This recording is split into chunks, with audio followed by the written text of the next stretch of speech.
Well, welcome to today's webinar. I am your host, Rachel Sheerin, and I am so excited to be gathering with you. I have loved doing these webinars with you all week long, and if you've missed any, don't worry. I'll send you some replays later tonight via email.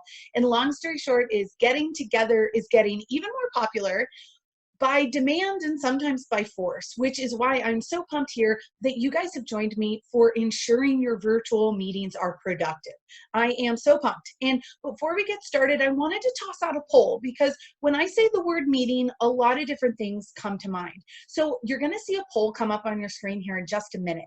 And what I'd love is to see your participation and really understanding what kind of meeting you are really typically planning or thinking on. What kind of meeting are you interested in learning a little bit more about? Just so I get a feel of it, we're going to talk meetings in general, but are you talking about one-on-one coaching meetings or interviews, maybe personnel reviews? Are you doing small team meetings? That could be anything from 2, 10, 12, 15, 20 people. Are you thinking about meetings virtually for team training and group development? I don't know about you guys, but my mind immediately goes to when we are together and we're working from home, development still needs to happen. You know, my team trainings, my coachings, we're doing a lot of that stuff because now we actually have the time to do it. Are you thinking about company-wide gatherings or meetings, all hands meetings, updates, that kind of stuff? Oh, Ari, I see you hosting your first client happy hour. Good luck. Or are you thinking on a larger scale? A lot of us, might have conferences or summits or seminars. Right now I'm seeing 100% training towards small team meetings, but feel free to post it in there. I see Savannah client meetings. Okay, Christy one-on-one. I see this. The poll should be launched for you guys to be able to vote. Let's see. Okay. I see you guys meeting to large with a motivational angle. Oh, Alicia, I feel you on that. Motivation is everything.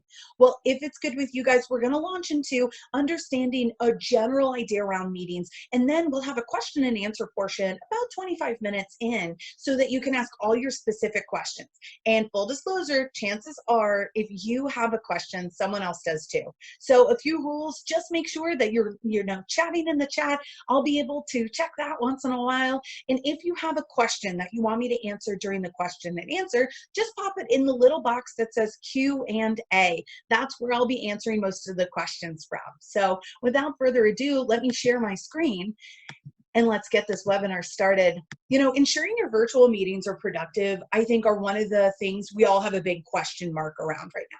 The question mark really relates to how, first of all, to do virtual meetings, and second of all, how are they productive? And I want to pause for a minute and just remind you that productive right now looks a little bit different. And it's your job as leaders and peers to really define how that looks. Is productive meaning that we're replying to clients? Is productive meaning we're solving problems? Is productive meaning that we're setting up new systems so that we can be productive in a virtual environment? Make sure you are setting your definition of productive and also having a little bit of empathy around the idea that right now, this week in the world, I don't think we're the most productive. I had to delete Facebook off my phone this morning. It's just too much right now. So be empathetic, be aware, but also too as leaders, make sure that you are setting the expectation of productivity. And really, I think that most of the time when it comes to meetings, there's three kinds of people. There are leaders like this. Yo, dog, I heard you liked meetings, so I'm going to have a meeting about meetings during our meetings. Are any of you guys, I mean, feel free to drop it in the chat. Are you working for or with people who absolutely love meetings? If so, I completely get it. It's one of those things that, some people are addicted to meetings. Yeah, I see it. Oh, coming in the chat. Yeah, for sure. Some people just love it. But then, thankfully, there are people in the world who are like this. I love meetings. Meetings are my favorite, right? Now, full disclosure, I love Christmas and I love elf. So any reason to use an elf meme absolutely in a webinar works. But people are pumped about it. People love the social aspect of meetings. They love the goals of meetings. They love being together, talking it out. And especially extroverts and fast-paced people. Since I'm a behavioral analyst, I work with individuals and teams and clients to really explain how people are behaving why they're behaving that way, and how to maximize them. And when we talk about fast-paced people, a lot of times they talk to think. They talk to think, which is why meetings can sometimes go a little long, but it's also really helpful for them to be with you guys. Do I have any other folks out there that just, maybe you start talking about one thing and you end up completely talking about something else? I am 1,000% like that. Now, on the other side, there's also that third kind of person, the person that maybe feels a little bit like this. The meetings. Have you ever had a day where literally you look at your calendar and it's just all meetings and you're like, what is getting a job done? This is nothing. It's fine. I didn't want to be productive anyway, right? We have all been there occasionally, but the grumpy meeting folks, I got to tell you, I got to pour one out for them. Because a lot of times I think what they're looking for is efficiency and also preparedness in meetings. These are things we'll talk about through the webinar. You know my style, it's going to be fun, it's going to be fast-paced, and it's going to be full of some truth bombs. These grumpy folks in meetings, yes, it can be an attitude adjustment they can make, but on the other side of it, these folks give us an opportunity to prepare better and to challenge ourselves to be efficient. So what does that look like? Well, I'm going to give you 3 things. First thing is to assume that we need tech that works right now, and not tech that's super complicated, that requires a bunch of downloading and confusion, and also to tech that doesn't cost a lot. I am definitely sensitive to cost just in my daily life, and I know now is the time where a lot of budgets out there are going to be constricted or just completely thrown out the window. So what does that look like? You can stay connected. All you need is a mic and a camera. You truly need it. So just in case you did not know, there's a variety of commitments that you can kind of make to this, but you can just simply have your headphones from any kind of store. They can come all tangled up like I have, from your iPhone, from your Android, whatever kind of phone that you have, and just plug it right into there. Almost every single conferencing or video chat systems, they're going to have an app. And by the way, if they don't have an app, be wary of it. It means that they might not be on the best edge of technology. Another thing that folks might not realize is that your laptop or your computer might already have a microphone and speakers built in. So, if you want to annoy all your pets and bring them in on the meeting and not really listen to anything in your ears, totally okay.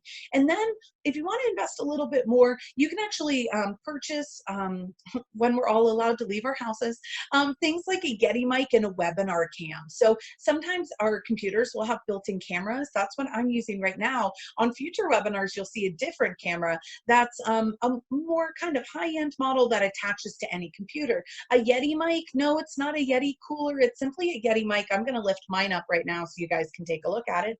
It's something that looks like this, and it's got very good kind of surround sound to it, unless you think I don't sound good, and then let me know. I'll figure that part out. But these are the things that you really need to have a video conference and gather together virtually. Now, what are the gathering tools I recommend? These are my favorite for their ease of use. There's so many resources out there right now, but I'm trying to think what's cheap and what's easy. And these are things that are cheap and easy. So what does that look like? Right now, you all are on a Zoom call. This is a Zoom webinar. And so zoom.us. One of the very cool things about Zoom right now is it came out in the news. The founder and CEO of Zoom actually donated this platform to every K through 12 school, so they can use it while people are at home and homeschooling and all that fun stuff. I thought that was a really, really generous offer, and so I really love using Zoom. Another one that's quite easy is webinarjam.com. And then if you're big into Microsoft products, this Skype. Skype is just classic, and especially too, I will say Skype is something that is familiar with an older workforce. So if you do have a high population of people, 45, not saying they're old, they're just older than millennials. If you have those baby boomer generations, Skype is a known and trusted brand to them, which will make them more likely to use it. Because let's face it, if it's too complicated, or if people don't trust it, they're not going to use it. Now, additionally, I want to shout out the visual tools about virtual meetings. Now, I could have created my webinars and it just have information on the slides. Are we familiar with what those slides look like when it's just like, boom, like 18-point, 14-point font, tons of reading? When people, psychologically, when people are reading something on a screen, you know what they can't do? They can't listen to you. And by the way, leaders need to be listened to. Teams need to be listened to. So do yourself a favor and really start to think through and get used to developing slides that look like mine. And by the way, if you want my templates, feel free to email me. When you get that email later on tonight from me, email me back. I'm happy to send you these slides that you can easily pop images in and out of. But think about the visual tools you can use. How can you make the presentations you're creating even prettier? And by the way, it starts with templates. Templates are an easy way to start. So some of my favorites are canva.com, completely free. They do have a paid version that's incredible as well. You can do bunches of branding. Slidescarnival.com.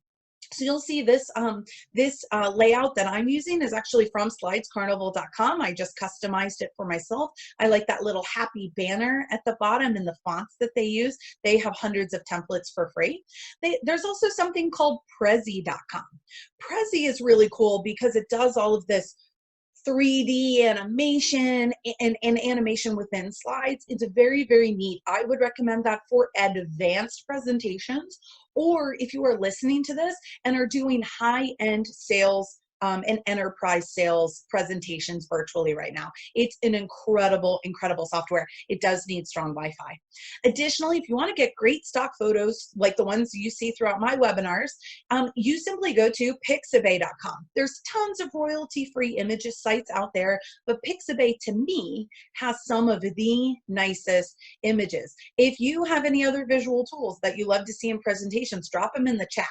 Drop them in the chat. You never know. There's Pixabay. There's a bunch of different images sites. Also, too, if you're a photographer and have these stock images, feel free to drop yours in the chat as well. Now, as we're gathering together those virtual capabilities, here are the available options to you. And by the way, there's going to be a poll coming out. My team's going to drop that in the chat. And if you click on this poll, you'll be prompted to see something. So take a minute and fill out the poll. I'll give you a minute here, but your virtual capabilities, they're almost endless. When you're doing virtual meetings, you have the choice to see each other or not see each other. You have the choice to screen share. You also have the choice to whiteboard or draw on screens as well. So if you're more of a visual learner and collaborator, you also have the ability to poll as well as chat. Chat always helps, especially if somebody's on mute and the dogs are barking and the kids are saying something. So about the polling, check your chat right now. I'm going to pop out of this. The team, Rachel, is going to give you a link to Answer Garden. And so there it is. It should say, tell us how we're feeling. Oh, Danielle, I see Pexels here. This is perfect. Oh yeah, Ryan suggests Google Hangouts too. You can record your movies and it'll meetings and save it into Google Drive. I love that, Ryan. I might have to frickin' switch. Oh, Robert, Google Hangouts, perfect. So guys, when it comes to looking at Answer Garden, if you're clicking on this, let me show you how this looks. So Answer Garden is a live polling idea. So we're asking the question, how are you feeling right now? And I'm going to feel energetic. That's how I feel right now. So as I submit, what happens is look, this is what you guys are all saying here. The bigger the words, the more people are actually saying it. And what's awesome is this particular tool, keep coming in. How are you feeling right now? Write it in. We'll see the cloud get bigger. But as you're starting to ask questions, this can be, what are we doing the best right now? You can anonymously poll your team. You can creatively collaborate with your team. This can be a slew of anything you want. And by the way, this is a very cool time. We are in a unique situation right now because we're going through crisis and panic and unknown. And you know what happens with that? Great vulnerability. People want to be seen. People want to be heard. How about, I'm going to say I'm open. Let's see what else we get here on the cloud. As it grows, oh, I love this. Awesome, high energy, stressed, rushed. Yes, absolutely, overwhelmed. Encouraged, that makes me happy. Hungry, I like whoever put hungry. We could be friends. I feel you on that. A little defeated, yeah, edgy, unsure. Here's the thing, I want you to stop for a minute and I want you to think about what this would mean if this was your team right now.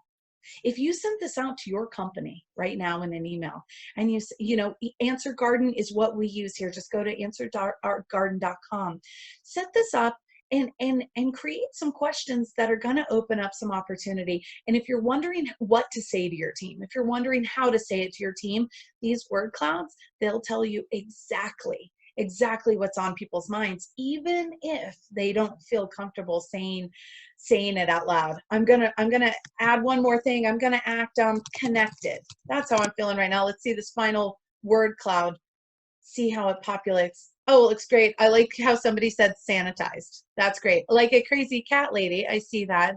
Energetic, powerful. You know what? Cautiously optimistic. I love that. That's the energy that I'm going to be running to. Oh, and I see a question coming here. Oh, I don't see the poll. Help. Oh, thanks for letting me know. Let me try and launch this poll again. I see it here. Hopefully you guys are able to see it. I see some folks are voting. Oh, we've got some raised hands. We've got some Q&A. Let's take a look. I don't see the poll. Oh no, sorry guys. See, this is where technology can, maybe this is a learning moment, guys. It is not always, oh no, Debbie's not seeing the poll. Shoot. Well, feel free to put it in the chat. Let me see what you guys are working on. Let's see. Anne says, I heard one time that Google Hangouts doesn't work for Mac users. Is that true? I'm not sure, but I would like to think Google would want to isolate. Oh, Robert says I'm on a Mac. Oh, okay. Ooh, Ryan's exclusive Apple user. All right, cool. So Anne, don't believe the hype, okay? That's fake news. Anyway, polling could be such a cool, different, unique way to engage with your folks. Now, once you've picked the tack, you've got to pick a format that fits. What does this look like? Well, sometimes it is going to take a little bit of trial and error, and that's okay. I will tell you, I just got off a board call, so I'm really proudly the director of education for an international association of wedding pros called WIPA. And on my call with my other directors of educations all over the world, we have the format of, you have about 5 minutes. You tell us what did you accomplish the goal from the previous call, what your next goal for the next month is going to be, and any questions or things you want the group to workshop with.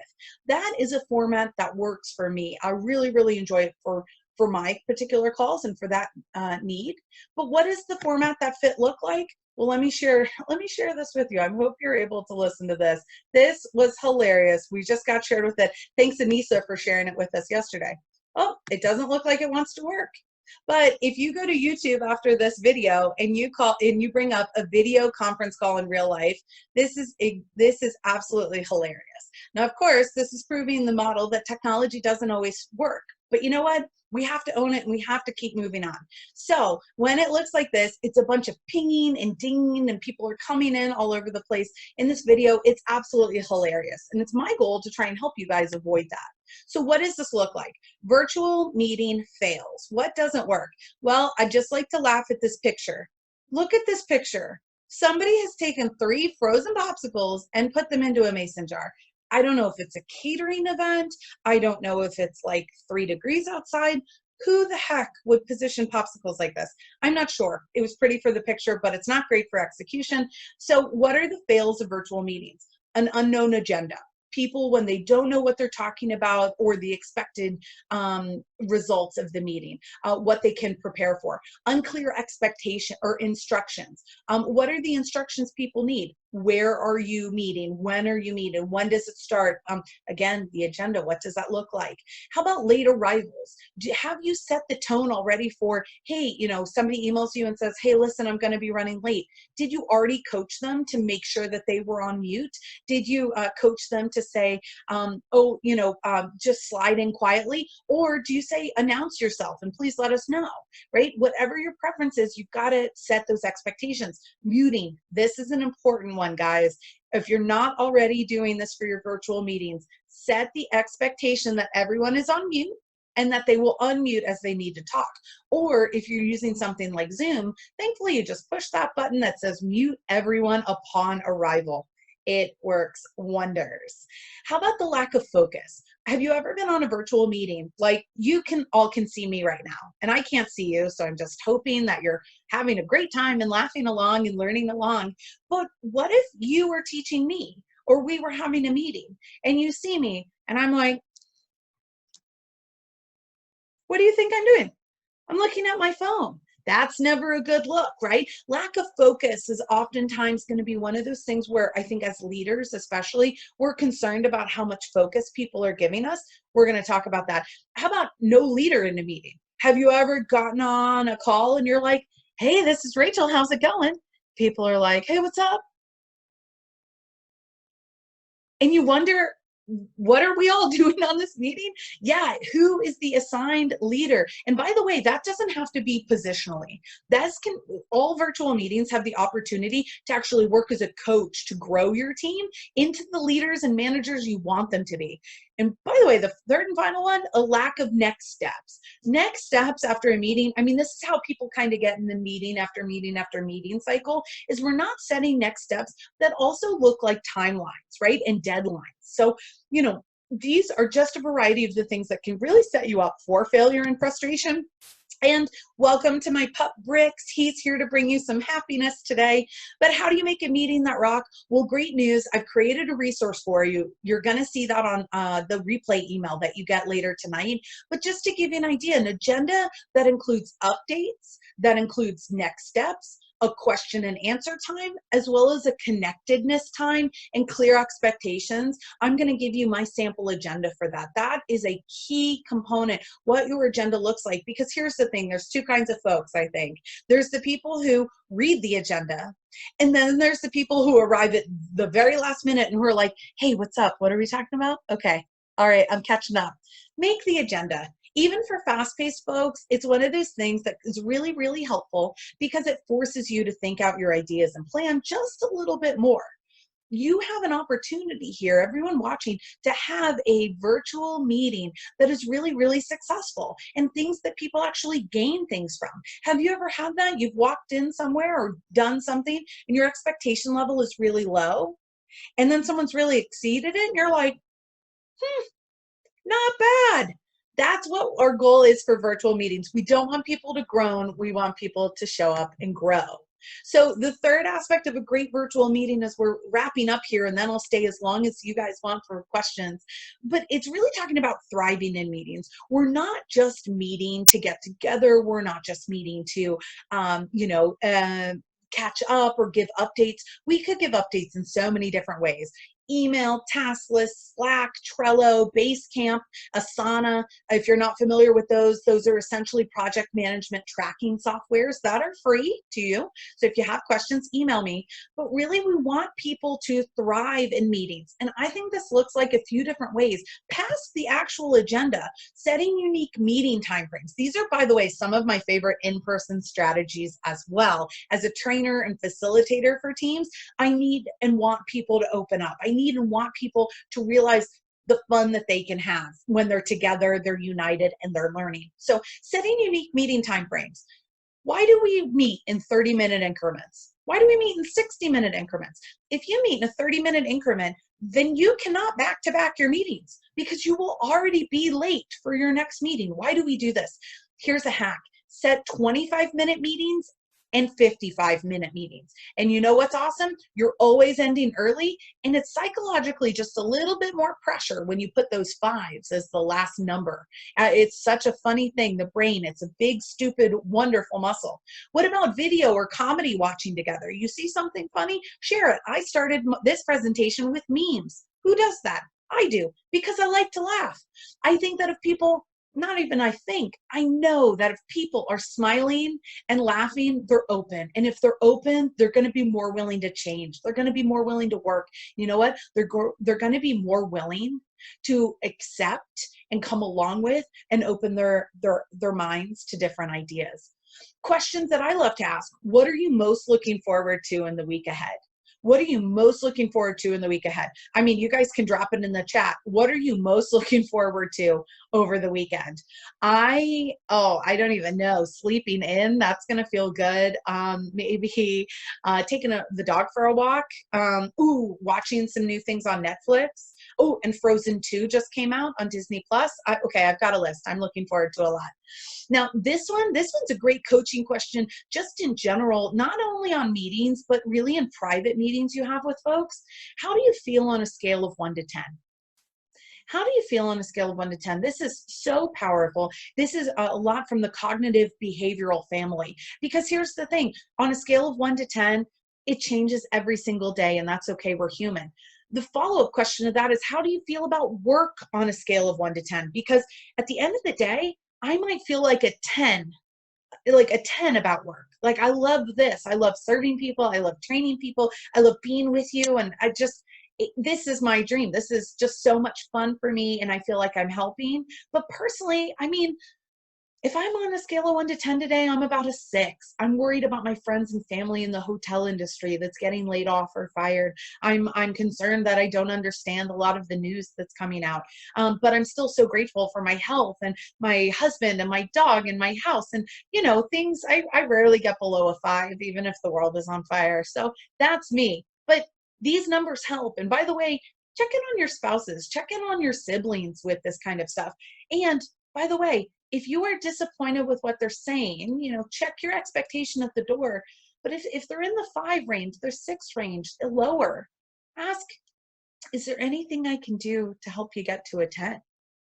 And listen, you can make the choice on whether or not there is something that you can do. Give them the opportunity to do it. Finally, kick off every meeting with an icebreaker question. Right now, people need to rely on memories, feel the happy, and feel connected. So even if you have a long-standing team that you're gathering, or a legacy company, or a company that maybe doesn't even know each other, since a lot of you are putting together bigger meetings and company-wide meetings, listen, everyone has something. What was your first car? Drop it in the chat. I can't wait to see this later. My first car was a 1981 Volkswagen Scirocco, and it was red, and it cost $800, and I sold it for $800. And it was a great little car. If anyone remembers the Siroccos, they were awesome. But seriously, every single day, what's your favorite karaoke song? What's the last book that you read? What's a food that you don't love, but everyone else does? My husband, King Sheerin, if you see him on Instagram, I love posting him on there. He doesn't like cheese. Like, he really does not like cheese. And the second he says that, everyone is like, what's wrong with this guy? I don't know, but he doesn't like cheese. Seriously, think about those things, just those things that really unify us and that can really connect us. These are the things that we need to be helping our teams feel connected with. And also too, having that little bit of surprise and delight as we have these virtual meetings. If we talk on the personal stuff a little bit, we don't have to feel so alone. So with that, I'm going to open the floor up to questions. If you've got to jump off, I completely understand, but go ahead and put your questions in the Q&A box. It should be somewhere around your screen. I'm not exactly sure where, but let me pop off real quick here and see what you guys are saying. Oh, I love reading. Mercury Lynx rushed out. Let's see. Oh my, I don't even know what a Mercury Lynx is, or a rushed out. Hilarious. 93 Ford Explorer. I love reading these car comments to you guys. What questions do you have around meetings that I haven't addressed? Either engagement or launching. Is there something about the agendas, maybe expectations? Oh, Willie wants to know, does Zoom charge? Great question. So Willie, there's a free version of Zoom, which totally works. It's 40 minutes, I think, is the limit on it. And then you can just literally pop back into the same room. And I think there's maybe a limit on 100 participants. If you want to do something like this, webcasting, me and my team have invested in a larger platform for Zoom so that you guys can chat and we can have more people. So I think we're up to like 500 people. It's wild, but different levels. I would definitely start with the free one and see what you need. Their sales team, by the way, via chat, very, very good. Let's see, Bonnie wonders, do you have any suggestions for doing fun virtual activities to lessen the stress? Yes. Oh my gosh, I didn't know I wanted to answer this, but I so wanted to answer this, Bonnie. Okay, a few ideas. Dance party, number 1. Number 2, what about like your own lip sync battle or something like that, where they play the song on the phone and they lip sync around it? I mean, I don't know what kind of team you're leading, but if I were on your team, obviously I would pick Cher, if I could turn back time, and I would rock it. I think that those could be really fun activities. I also think you could really start to use that poll feature that we had and suggested. You could even say like let's talk about, maybe you send it to different people and you say, what are the words that you would use to describe Sarah? And you send it to everyone but Sarah. And you share those cloud words. You work on the things that you would say about others. I would say that whenever you're talking about fun virtual activities to lessen the stress right now, not just right now, but always, make sure that it's focused on the person and the professional. Both are so completely possible. And I think a lot of times right now there's high stress, so we're so work focused. Make sure you're bringing that in. It could also be something where, in terms of virtual activities to lessen the stress, it could even be something as like group yoga class. I mean, I'm not that healthy, but if y'all are that healthy, that would be awesome too. So thanks for asking.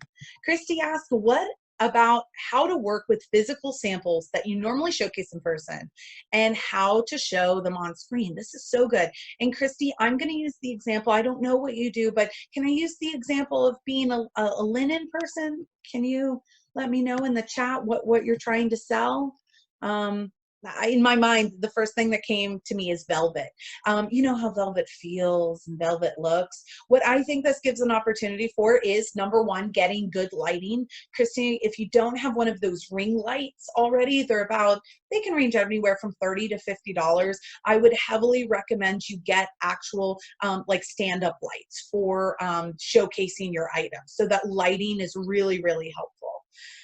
Additionally, what I would say is that you're going to have to work on your metaphors. So, Christy, I see that you sell stationery. So thank you for responding. When you are working on your metaphors a little bit, you're going to want to do comparison, and it's really going to sharpen your sales skills a little bit. What's really going to be cool is to watch you see what you can grasp onto.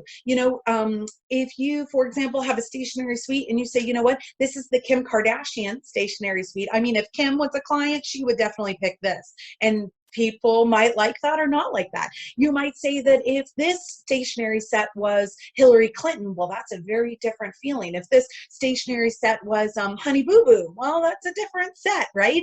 Start to get creative on the visual metaphors and stories that you're using, and maybe lean on that a little bit more and get yourself some good lights. If you have questions about that, Christy, you can email me.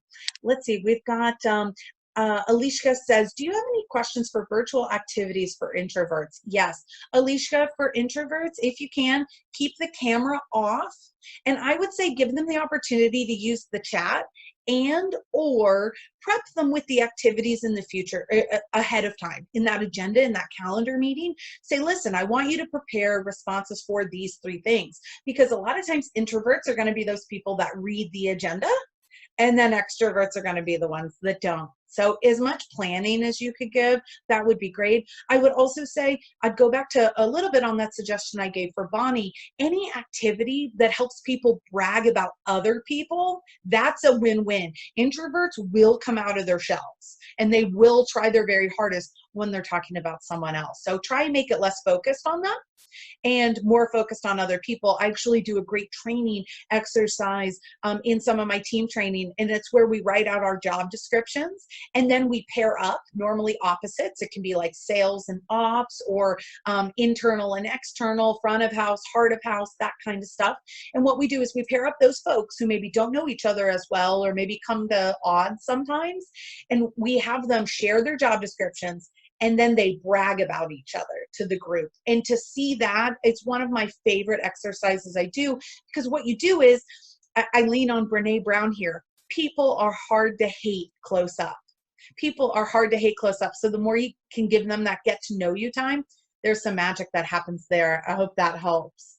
Let's see, we've got Christy. Oh, we already answered Christy's. Kelly says, COVID-19 has taken over all of our leadership meetings. Yeah, how do we make them productive or positive again without discussing topics to set us up for success with events once this craziness is over? Kelly, this is an incredible question. And can I ask, and I'm just going to say generally, if you haven't already had a crisis meeting that allows everyone who wants to talk about this, like, you should do it. You should literally have a meeting, not about clients, not about vendors, not about peers, not about supply, not about anything. Literally make it a town hall meeting where people's voices can be heard. Because oftentimes what we're doing is we're circling back around because we haven't fully processed it. And it's your job as a leader or as part of the team to really give people the space to process it. So let's do it. And this is the important and, give them the space, and then say, do we feel good? Can we move on? Like, can we make the choice? In my Monday's webinar, I said, we have a beautiful opportunity here. We don't have to, we get to. And so, you know, you don't have to move on, but we get to move on. You want to move on? Let's pause for a moment and just really feel how heavy the situation is and scary the situation, and then move on with it. Because if town halls are available to you, I would say let's make it. And by the way, if individual conversations, I think that's where we maybe are having a lot of the stress as leaders right now. There's all these side conversations. Funnel it in, and be receptive, be understanding, validate people. When people say, oh, this might be silly, or oh, this might be stupid, stop them right then and there. Oh, no, it's not. No, it's not. Your feelings are valid. Let them have the space, and they'll look at you different as a leader. Debbie asks, do you have recommendations on hiring a virtual company for a multi-day conference? Yeah, I do. Debbie, I could, depending on where you live in the world, in my mind, you might live in Denver. I'm not sure. If you do live in Denver, I highly recommend Holly and Heidi with Meetings Now and Meetings Net. But all over the world, if you want to email me as a speaker, I will let you know. I'm contracting with probably about 5 or 6 companies right now that are in the virtual webinar space and conference space. So we're talking, you know, full production studios. We're talking super high-end tech. I'm doing some keynote speaking that's going to be virtually, as well as doing emceeing and interactive workshops so that it's smaller groups and live participants with associations. So depending on what you're looking for, Debbie, absolutely. And I can even make that into a blog post as well. Oh, Ryan Rhodes asked, what's your favorite Brene Brown book? I would say, oh, I don't know. I mean, Dare to Lead is a game changer. I would say the Wilderness book really struck me. I'm not a parent, but I certainly love a lot, and it just hit me on a deep level. Ryan, we might have to start a book club, it sounds like, if you're into it. Bonnie Goes Dare to Lead. Yes. Oh my gosh. Ryan actually suggests this great thing. Ryan, I don't know if you were on the webinar yesterday, but we talked about this. My director set up a Spotify playlist for us to add songs together and to listen to while we're working remotely. That is awesome. I will give a shout out too. I mean, this is one of those really cool ideas. You get to see people's personality. My husband actually works for the leading music company in the world for digital music and media solutions. It's called Mood Media. It's down here in Fort Mill, South Carolina, right over the border. And one of the things that's funny is I always know what days are playing country overhead, because he comes home, he's like, oh, my head, he's not a country fan. Whereas me, I love country. So you get to kind of, you feel the vibe. I think Motown, by the way, right now, Motown is a vibe. So if you haven't been listening to that, that's my go-to music right now. It's happy. It's a simpler time. We can groove to it. But guys, if there's any more questions, please let me know. I so appreciate all of you guys. Oh, I see Ivy. Look at that. High five, Jeff and Mood Media. Yeah, Ivy is one of their team leaders over there. Oh, it's so good to see you guys. Well, that's embarrassing. This isn't a Mood Media commercial, but here I am.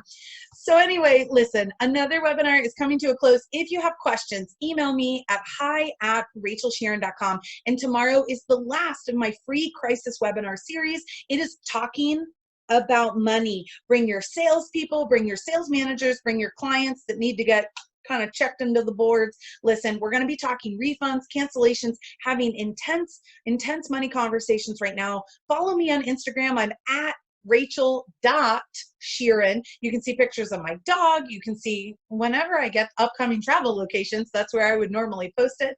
And listen, if there's anything I can do for you, say the word. We are now officially friends, and I will be hitting you up for a margarita when we can leave our house. So thanks for everything, you guys. Oh, I love seeing the chat. You guys are the frickin' best.